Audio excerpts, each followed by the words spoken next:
성경에 등장하는 인물 가운데 욥만큼 순전하고 정직하여 하나님의 마음에 합한 사람도 없었고 또 욥만큼 처절한 고난을 겪었던 사람도 없었습니다.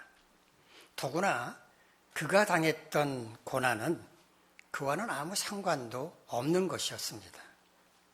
죄가 많았기 때문에 하나님으로부터 징계를 받은 것도 아니었고 사탄의 유혹에 넘어가서 고통을 당한 것도 아니었습니다. 아무 연고도 없이 어느 날 갑자기 휘몰아친 고난의 폭풍에 그는 속수무책으로 당할 수밖에 없었습니다. 이런 경우를 가리키는 사자성어가 있죠. 청천벽력, 맑게 갠 하늘에서 치는 날벼락이라고 하는 뜻입니다. 벼락이 치려면 날씨가 흐려서 비가 내린다거나 그럴 만한 환경이 조성되어야 하는데 화창한 날에 갑자기 벼락이 친다면 얼마나 황당하겠습니까? 욥이 예고 없이 당했던 고난이 어떤 것이었는지 아마 모르는 분은 안 계실 텐데요. 이 시간에 제가 여러분의 기억을 환기시켜 드리도록 하겠습니다. 첫 번째, 종들이 밭을 갈고 있을 때 스밧 사람들이 몰려와서 소와 나귀를 빼앗고 종들을 죽였습니다. 두 번째, 목동들이 양을 돌보고 있는 자리에 갑자기 하늘에서 불이 떨어졌어요. 벼락이 친 겁니다. 그래서 양과 종들을 불살라 버렸습니다. 세 번째, 종들이 낙타를 타고 이동하고 있을 때 갈대아 사람들이 갑자기 들이닥쳐서 낙타를 빼앗고 종들을 죽여버렸습니다. 네 번째, 7남 3녀의 자녀들이 맏아들 집에 함께 모여서 즐겁게 식사를 하고 있을 때 갑자기 태풍이 몰아치는 바람에 집이 무너집니다. 그래서 그 안에 있던 10명의 자녀가 모두 죽고 말았습니다. 이 네 가지 사건들이 시차를 두고 며칠 간격으로 일어난 게 아니라 같은 날 거의 동시에 일어났으니 그 충격이 얼마나 컸겠습니까? 그런데 이때 욥이 보여준 태도는 가히 놀랍기만 했습니다. 벌거벗고 이 세상에 온 저는 장차 그렇게 하나님께로 돌아갈 텐데 저에게 동방의 최고 부자가 되게 하셨던 분도 하나님이시고 이처럼 모든 걸 한순간에 빼앗아 가신 분도 하나님이시니 오직 하나님의 이름을 찬양할 뿐입니다. 알고 계시겠지만 욥에게 이런 고통을 안겨준 것은 사탄이었습니다. 그런데 사탄은 자기 마음대로 욥에게 고통을 가하는 게 아닙니다. 하나님으로부터 정식으로 허락을 받고 벌인 짓이었습니다. 욥은 온전하고 정직해서 하나님을 경외하며 악에서 떠난 자로 욥만한 사람 세상에 없다. 이렇게 하나님께서 욥을 칭찬하시자 사탄은 욥이 까닭없이 그렇게 행동하겠습니까? 하나님께서 그를 지키시고 돌봐주시기 때문이지 만약에 그의 소유를 하나님이 치신다면 틀림없이 그는 하나님을 향해서 욕을 할 겁니다 라고 장담을 합니다. 사탄이 욥을 볼 때는 그랬기 때문입니다. 하나님은 욥의 충성과 순종은 외부 환경이 변한다고 해서 달라지지 않을 것임을 알고 계셨습니다. 그래서 하나님은 사탄에게 어디 내 마음대로 욥의 모든 소유를 처리해봐라. 그러나 그의 몸에는 손을 대지 말라라고 말씀을 하십니다. 청천벽력과도 같은 욥의 고난은 이렇게 시작이 됐는데 사탄이 생각한 것처럼 욥은 하나님을 향해서 욕을 하기는커녕 오히려 하나님의 이름을 찬양했으니 보기 좋게 사탄이 당한 겁니다. 그러나 사탄은 거기서 물러서지 않고 더 잔인한 제안을 하게 됩니다. 욥의 뼈와 살을 치면 틀림없이 그가 주를 욕할 거라고 말한 겁니다. 하나님은 사탄의 그 제안도 수용하셨고 욥은 그 순간 발바닥에서부터 정수리까지 종기가 나서 진물이 줄줄 흐르고 가려움을 견디다 못해서 질그릇 조각으로 몸을 긁게 되었습니다. 한날 한순간에 모든 걸 다 잃어버렸을 뿐만 아니라 질병에 걸려 고통을 겪는 욥의 모습을 곁에서 지켜보던 아내는 차라리 하나님을 욕하고 죽으라고 저주를 퍼붓습니다. 하나님을 욕하는 건 누가 바란 일이었습니까? 사탄이 바란 일이었습니다. 욥의 아내는 사탄이 좋아할 짓을 한 겁니다. 하지만 이때도 욥은 이성을 잃지 않고 이렇게 말했습니다. 어리석은 여인처럼 어떻게 그렇게 말할 수 있습니까? 우리가 하나님으로부터 엄청난 복을 받았는데 화를 좀 당할 수도 있지 않습니까? 이렇게 말하면서 욥은 입술로 죄를 짓지 않았습니다. 그런데 이때 욥의 친구들이 그를 위로하겠다며 멀리서 찾아옵니다. 대만 사람 엘리바스, 수아 사람 빌닷, 나마 사람 소발인데 이들 세 사람은 서로 약속하고 찾아왔다고 말합니다. 대만은 요단강 건너편에 에돔의 한 지역인 것이 확인이 되지만 수아나 나마는 어디인지 알 수가 없습니다.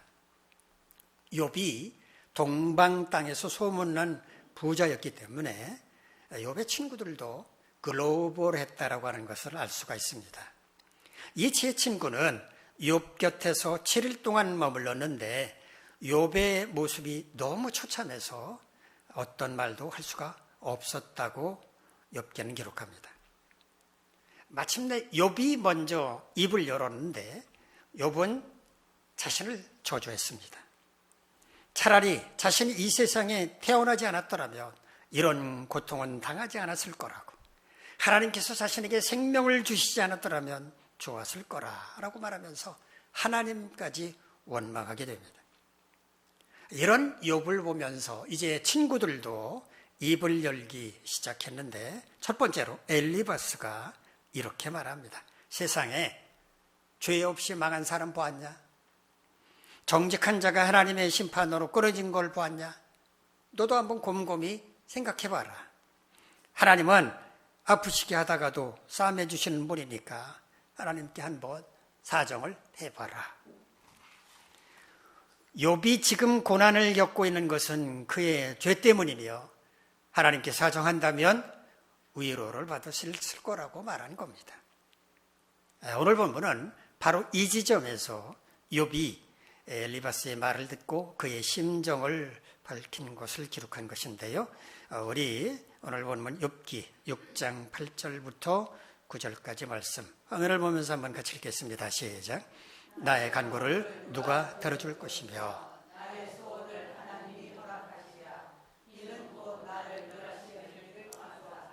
하나님이 그의 손을 들어 나를 끊어버리실 것이라.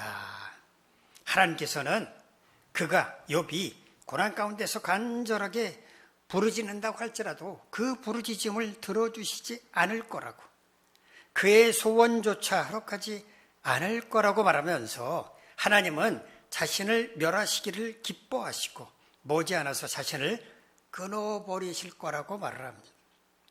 멸한다라는 말은요, 히브리어 따카라는 말을 번역을 한 건데요, 박살내다, 짓밟는다는 뜻입니다. 아주 남김없이 그냥 짓밟아 버린다, 멸한다라는 말입니다. 끊어버린다라고 우리말로 번역한 히브리어는 빠차라는 말인데 줄을 끊는다, 또 목숨을 끊는다, 아예 잘라버린다, 이런 뜻입니다. 하나님께서 욥이 부르짖는 간구를 외면하실 리가 있습니까?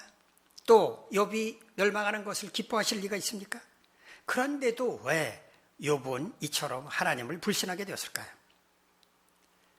아마 숨 쉴 틈조차 없이 몰아친 고난 앞에서 욥은 망연자실했을 것입니다. 넋을 잃고 말았을 것입니다. 뭘 어떻게 해야 할지 몰라서 그냥 그 자리에 앉아 있었을 것입니다. 그러다가 문득 하나님께서 나를 조금이라도 생각을 하신다면 이런 일이 나에게 일어날 수가 있을까 생각을 해보았을 겁니다. 결론은 도저히 그럴 수 없다는 것이었습니다. 만약에 하나님께서 자신의 편에 서 계셨더라면 자신 이런 고난을 겪을 수는 없다고 생각했습니다. 이건 하나님께서 자신을 버리셨기 때문이라는 생각에 자포자기하는 심정으로 절망이라고 하는 늪에 빠져버리고 만 겁니다. 하나님은 제가 망하기를 바라고 계시죠? 그래서 이런 고난을 저에게 쏟아부는 것 맞죠? 이렇게 하나님을 향해서 서운한 마음을 표현하는 것입니다. 우리 욥기 6장 10절 말씀 함께 읽겠습니다. 시작. 그러할지라도 내가 오히려 위로를 받고 그칠 줄 모르는 고통 가운데서도 기뻐하는 것은 내가 거룩하신 이의 말씀을 거역하지 아니하였습니다. 그러할지라도 뭔가 상황이 바뀌고 있다는 것을 뜻하는 말입니다. 하나님께서 마치 자기를 멸하시기를 기뻐하시는 것처럼 무시무시한 고통을 안겨주고 계시지만 그럼에도 불구하고 오히려 위로를 받는다고 말하고 있습니다. 그칠 줄 모르는 고통 가운데서도 기뻐한다고 고백을 합니다. 이 그칠 줄 모른다라고 우리말로 번역한 히브리어는요, 히이라는 말인데요, 두려움과 고통을 가리키는 말입니다. 또 기뻐한다라고 우리말로 번역한 히브리어는 살라드란 말인데 깡충깡충 뛰면서 기뻐한다는 뜻입니다. 정신을 못 차릴 정도로 휘몰아치는 고난 앞에서 욥은 얼마나 고통스럽고 또 두려웠겠습니까? 그런데 욥에게 도대체 무슨 일이 있었기에 오히려 위로를 받는다고 깡충깡충 뛰면서 기뻐할 수 있다고 말하는 걸까요? 내가 거룩하신 이의 말씀을 거역하지 않았기 때문이라고 하는 이 말 속에 해답이 들어있습니다. 거룩하신 이는 하나님을 가리킵니다. 욥은 지금까지 하나님의 말씀을 거역하지 않고 순종했는데 그것이 왜 욥에게 위로와 기쁨을 안겨주게 되었을까요? 저는 9절과 10절 사이에는 시간적인 간격이 존재한다고 생각을 합니다. 욥은 분명 하나님께서 자신의 간구도 듣지 않으시고 마치 자기를 죽이기를 기뻐하시는 것 같다라고 하는 느낌을 받았지만 어느 한순간에 깨달음을 얻었다고 생각을 합니다. 나는 지금까지 하나님의 말씀을 거역한 적이 없는데 이런 나에게 무슨 죄가 있다고 하나님께서 이런 무자비한 고통을 안겨주신다는 말인가? 이건 분명 내 잘못은 아니다. 나에게 어떤 죄도 없는데 하나님께서 나에게 이런 무지막지한 고통을 안겨주신다면 내가 알지 못하는 어떤 하나님의 뜻이 있기 때문일 것이다. 여기까지 생각한 욥은 자신이 고통을 기쁨으로 이겨나가는 것이 곧 하나님의 뜻이라고 하는 것을 깨달았다는 말입니다. 우리 오늘 본문 욥기 6장 11절에서 13절까지 말씀 함께 읽겠습니다. 시작. 내가 무슨 기력이 있기에 기다리겠느냐?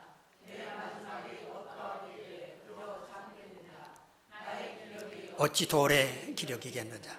나의 살이 어찌 놋쇠겠느냐? 나의 도움이 내 속에 없지 아니하냐? 나의 능력이 내게서 쫓겨나지 아니하였느냐?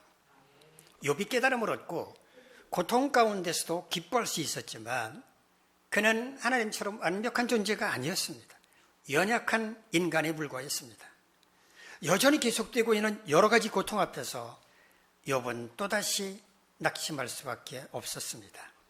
내가 무슨 기력이 있기에 기다리겠느냐?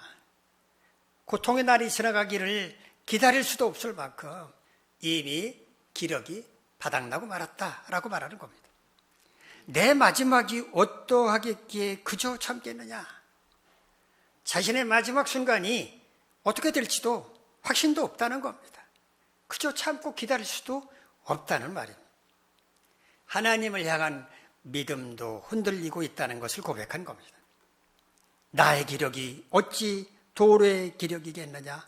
나의 살이 어찌 놋쇠겠느냐? 자신의 기력은 돌처럼 놋쇠처럼 그렇게 강하지 않다는 겁니다. 나의 도움이 내 속에 없지 아니하냐? 나의 능력이 내게서 쫓겨나지 아니하였느냐? 자기 자신을 지킬 힘조차 하나도 남아있지 않다라면서 자신의 무력감을 호소하고 있습니다. 저는 오늘 본문의 말씀을 묵상하면서 우리의 인생이 이와 같지 않을까 생각해 보았습니다. 고난 가운데서 아무리 하나님께 부르짖어도 응답이 없을 때 하나님마저도 나를 버리시는구나 라고 하는 절망감에 차라리 제 인생이 여기서 끝난다면 고통도 멈출 테니까 하나님 마음대로 하십시오 라고 고백을 합니다. 사람들은 이런 상황을 가리켜서 인생의 바닥이라고 말합니다. 그런데 사람들은 그 밑바닥에서 자신의 인생을 돌아보게 됩니다. 어떤 사람들은 욥처럼 하나님 앞에서 나는 떳떳하다, 당당하다라고 말할 것이고, 어떤 사람은 한없이 부끄럽다고 말할 것입니다. 바닥은 더 이상 떨어질 데가 없는 곳이므로 이제 올라갈 일만 남은 안전한 곳이라고 말할 수도 있습니다. 그래서 사람들은 바닥에서 다시 시작할 용기를 얻기도 합니다. 하지만 그렇게 다시 시작해 보겠다는 강한 의지도 녹록치 않은 현실 앞에서 무너질 때가 많습니다. 우리는 연약하고 마주치는 삶은 냉혹하기 때문입니다. 하나님께서 오늘 본문의 말씀을 통해서 우리에게 주시려는 메시지는 무엇인가? 욥의 이 말 가운데 들어있습니다. 나는 거룩하신 이의 말씀을 거역하지 않았다. 예기치 못한 어떤 고난, 어떤 고통이 몰려온다고 할지라도 끝까지 하나님의 말씀에 순종하겠다는 이 마음, 이것이 우리를 고난 가운데서 다시 일으켜 세울 수 있고 고통 가운데서도 기뻐할 수 있게 만든다는 말입니다. 엄청난 고난 때문에 고통당하던 욥이 절망에 늪에 빠졌을 때 어떻게 위로를 받고 기뻐할 수 있었습니까? 그가 깨달음을 얻는 순간 그럴 수 있었습니다. 어떤 깨달음입니까? 첫째, 자신은 지금까지 어떤 경우에도 하나님의 말씀을 거역한 적이 한 번도 없었다는 깨달음입니다. 두 번째, 지금 자신이 당하고 있는 고난과 고통은 자신의 죄 때문이 아니라고 하는 깨달음이었습니다. 세 번째, 하나님은 자신을 멸하기를 기뻐하시는 분이 아니라고 하는 깨달음이었습니다. 네 번째, 그럼에도 불구하고 하나님께서 자신에게 고난을 허락하셨다면 이 고난은 자신이 끝까지 견디고 이겨야만 한다는 것, 그렇게 하는 것이 자신을 향한 하나님의 뜻이라고 하는 것을 욥은 깨달았고, 그래서 고난 가운데서도 기뻐할 수 있었던 것입니다. 그렇다면 우리도 고통 가운데서 기뻐할 수 있으려면 어떻게 해야 할 것인지 그 비결을 생각해 보도록 하겠습니다. 첫 번째, 어떤 상황 가운데서도 하나님의 말씀에 온전히 순종해야 합니다. 2주 전에 제가 여러분께 온전한 순종에 관해서 말씀을 전하면서 온전한 순종이란 100% 순종하는 거다라고 말씀을 드렸습니다. 10가지의 10여 명 가운데 9가지는 잘 지켰는데 오직 한 가지, 딱 한 가지만 지키지 않았다면 90%는 순종한 거네, 이렇게 말하면 안 되고 그건 불순종한 것이라고 말씀을 드렸습니다. 이처럼 하나님의 말씀에 온전히 순종한다고 하는 것은 쉬운 일이 아닙니다. 그런데 온전히 순종할 때는 그만큼 복이 뒤따릅니다. 만약 욥이 하나님의 말씀에 온전히 순종하지 않았더라면 그가 영원할 수 없는 극심한 고통 가운데서 위로받고 기뻐할 수 있었을까요? 아마 그럴 수 없었을 것입니다. 왜냐하면 고난 가운데서 그는 자신이 불순종한 것을 계속 생각하면서 더욱더 절망의 늪으로 빠져들었을 것이기 때문입니다. 그러나 그는 어떤 경우에도 하나님의 말씀을 거역하지 않았고 그것이 그를 하나님 앞에서 당당할 수 있게 만들었습니다. 혹시 하나님으로부터 깜짝 놀랄 만한 은혜와 복을 한번 받아봤으면 좋겠다, 이런 생각을 하신 적은 없었습니까? 그럴 수 있는 비결, 그렇게 하나님으로부터 깜짝 놀랄 만한 은혜와 복을 받을 수 있는 비결이 있습니다. 하나님의 말씀에 온전히 순종하는 것입니다.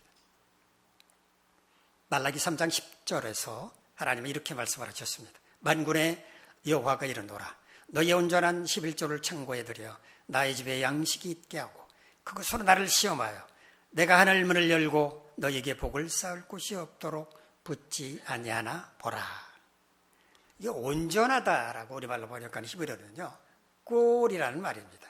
이 꼴은 모든 것, 전부, 전체, 영어로 말하면 all이라는 뜻입니다. 시험한다는 말은 히브리어 바한이라는 말을 번역을 한 건데 용해한다는 뜻입니다. 쇳물을 녹여서 귀한 금속을 얻는 것을 가리킵니다. 하나님께서 하늘문을 여시고 쌓을 곳이 없도록 복을 부어주시는지 마치 쇳물을 녹여서 귀한 금속을 얻는 것처럼 한번 시도를 해봐라 라고 말씀을 하신 겁니다. 창세기 4장에는 아담의 아들이죠, 가인과 아벨이 제사 드리는 이야기가 나옵니다. 하나님은 아벨이 드린 양의 첫 새끼, 그 제물은 받으셨습니다. 기뻐 받으셨는데 가인이 드린 제물, 농작물로 드린 제물은 받지 않으셨습니다. 하나님은 왜 가인의 제물을 받지 않으셨을까요? 가인은 자신의 제물이 하나님께 받아들여지지 않자 분해하면서 안색까지 벼라고 말하는데, 그런 가인을 향해서 하나님은 이렇게 말씀하셨습니다. 네가 선을 행하지 않았다. 자, 가인은 하나님께 제물을 바치면서 뭘 어떻게 선을 행하지 않았을까요? 그는 온전한 마음으로 제물을 바치지 않았을 것입니다. 동생 아벨은 어린 양 한 마리를 통째로 바쳤지만 가인은 추수한 농작물을 하나님께 바치면서 아까운 마음에 온전히 바치지 않았다는 겁니다. 요만큼 바칠까? 조금 덜어낼까? 더 바칠까? 이렇게 온전한 마음으로 바치지 않았다는 겁니다. 결국 가인은 이 일로 인해 동생을 죽이는 죄를 범하고 말았고 하나님으로부터 저주를 받고 에덴 동산에서 쫓겨났습니다. 하나님께서 하늘문을 여시고 쌓을 곳이 없을 만큼 큰 복을 주시도록 온전한 11조를 바친다는 것은 뭔가?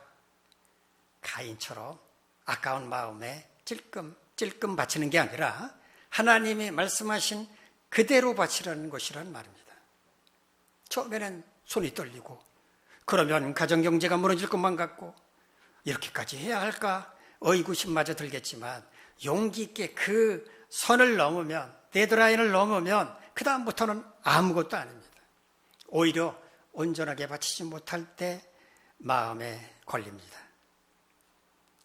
우리는 어떤 상황 가운데서나 하나님의 말씀에 온전하게 순종할 수 있어야 합니다. 그 온전한 순종이 우리에게 능력이 되고 복이 되기 때문입니다. 두 번째, 하나님께서 우리에게 고통을 허락하시는 이유는 그 고통을 통해 우리를 단련하신 후에 정금과 같이 만드시려는 것임을 깨달아야 합니다. 우리가 잘못한 어떤 일로 인해서 고통을 당한다면 그건 당연한 일입니다. 그런 당연한 일을 두고 십자가가 어떠니, 주님이 주신 고난이 어떠니 말한다면 그건 어불성설, 이치에 맞지 않는 말도 안 되는 말이므로 그런 말 함부로 하지 말아야 합니다. 지혜가 없어서 잘못 판단하고 그로 말미암아 어려움을 당하면서 왜 주님을 끌어낸다는 말입니까? 그때는 자신의 어리석음을 회개하고 잘 극복할 수 있게 해달라고, 다시는 똑같은 어리석음을 범하지 않게 해달라고 기도해야 맞습니다. 그런 고난이 아니라 하나님의 말씀대로 살아가려고 애쓰다가 고난을 만나게 되었다면 그런 고난에는 의미가 있다는 말입니다. 하나님께서 그런 고난을 허락하신 이유가 있기 때문입니다. 욥기 23장 10절에서 욥은 이렇게 고백합니다. 그러나 내가 가는 길을 그가 아시나니 그가 나를 단련하신 후에는 내가 순금같이 되어 나오리라. 욥이 가는 길을 그가 아신다고 말하는데 그가 누굽니까? 하나님이십니다. 하나님은 욥이 어떤 길을 가야 할 것인지를 알고 계시며 그 길을 걸어가기 위해서는 그가 순금같이 되어야 한다는 것도 아시기 때문에 그를 단련하는 거라고 고백을 한 겁니다. 자신이 당하는 고난, 그 고난으로 인한 고통을 이렇게 멋들어지게 승화시킨 욥, 정말 놀랍지 않습니까? 여기 단련한다고 번역한 히브리어는요, 조금 전에 말라기 3장에서 보았던 시험한다라고 번역했던 바한이라는 말을 여기서는 단련한다고 번역을 했습니다. 바한이라는 말이 쇳물을 녹여서 귀한 금속을 얻는 것이라고 말씀을 드렸는데요. 우리가 당하는 고난은 마치 쇳물을 녹여 귀한 금속으로 얻는 것처럼 그 과정은 고통스럽지만 그 결과는 값지다라고 하는 것을 말하는 겁니다. 우리도 하나님의 말씀대로 살아가려고 애쓰다가 고난을 만날 때 욥과 같이 이런 자세를 갖는 것이 마땅합니다. 나보다 나를 더 잘 알고 계시는 하나님께서 나를 단련하셔서 주님을 위해 사용하기 위해 더 유용한 도구로 만드시려는 것임을 깨닫고 기쁜 마음으로 그 고난을 이겨낼 수 있어야 한다는 말입니다. 그럴 때 우리는 하나님의 뜻을 이룰 수 있게 되고 하나님께 기쁨이 될 것이기 때문입니다. 셋째, 연약한 자신이 아니라 존귀하신 하나님을 의지함으로써 끝까지 고통을 견디고 이겨낼 수 있어야 합니다. 우리는 미련하고 연약합니다. 우리의 결심이 아무리 굳건하다고 해도, 우리의 의지가 아무리 강하다고 해도 우리는 한순간 쉽게 허물어질 수 있습니다. 우리 자신을 포함해서 모든 인간은 믿을 만한 존재가 못 됩니다. 우리가 고난과 맞서 싸우려면 전능하신 하나님을 붙잡아야 합니다. 하나님께서 우리에게 힘과 능력을 주시지 않는다면 우리의 힘만으로는 고난을 이겨낼 수가 없습니다. 요한복음 16장 33절에서 예수님은 이렇게 말씀하셨습니다. 세상에서는 너희가 환난을 당하라, 담대하라, 내가 세상을 이겨노라. 주님의 제자로서 우리가 세상 가운데서 살아갈 때 환난을 당하는 것은 당연하다는 말씀입니다. 그런데 환난 앞에서 두려워 떨지 말고 담대하라고 말씀하십니다. 예수님께서 세상을 이기셨기 때문이라고 말합니다. 예수님이야 당연히 세상을 이기실 수 있죠. 그런데 우리는 예수님이 아니지 않습니까? 그런데 어떻게 우리 보고 담대하라고 말씀을 하셨을까요? 예수님과 함께 할 때 예수님의 능력이 우리에게 임함으로써 우리도 세상을 이길 수 있게 될 것이므로 두려워하지 말고 담대하라고 말씀을 하신 겁니다. 하나님께서 우리를 단련하시고자 고난을 허락하실 때, 그래, 네 혼자 힘으로 한번 이겨내봐, 이렇게 말씀하시겠습니까? 아닙니다. 내가 함께 할 테니 염려하지 말고 내 손 꼭 붙잡고 이겨나가라, 이렇게 말씀을 하십니다. 고난을 만나면 우리 혼자의 힘과 능력이 아니라 하나님이 주시는 힘과 능력으로 이겨나가야 한다라고 하는 것을 잊지 말고 꼭 기억하시기를 바랍니다. 동방 사람 중에서 가장 부유하고 하나님을 가장 잘 섬겼던 욥. 그러나 그는 어느 날 어떤 사람도 경험하지 않았던 끔찍하고 처절한 고난을 겪어야만 했습니다. 하나님과 사탄 사이에 주고받은 대화 끝에 예기치 않게 그에게 임하게 된 고난이었으므로 그로서는 영문도 모르는 고난이었으니 얼마나 황당했겠습니까?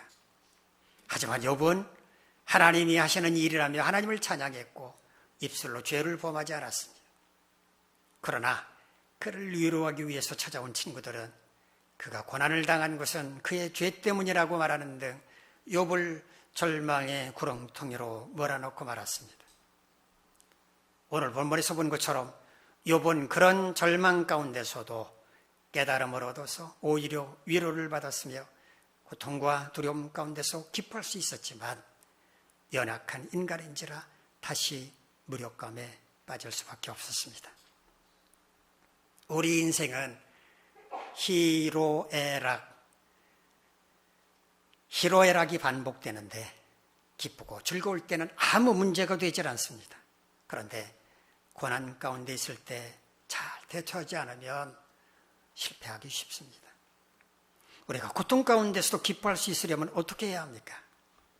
첫째, 어떤 상황 가운데서도 하나님의 말씀에 온전히 순종해야 합니다. 두 번째, 하나님께서 우리에게 고통을 허락하시는 이유는 그 고통을 통해서 우리를 단련하신 후에 정금과 같이 만드시려는 것임을 깨달아야 합니다.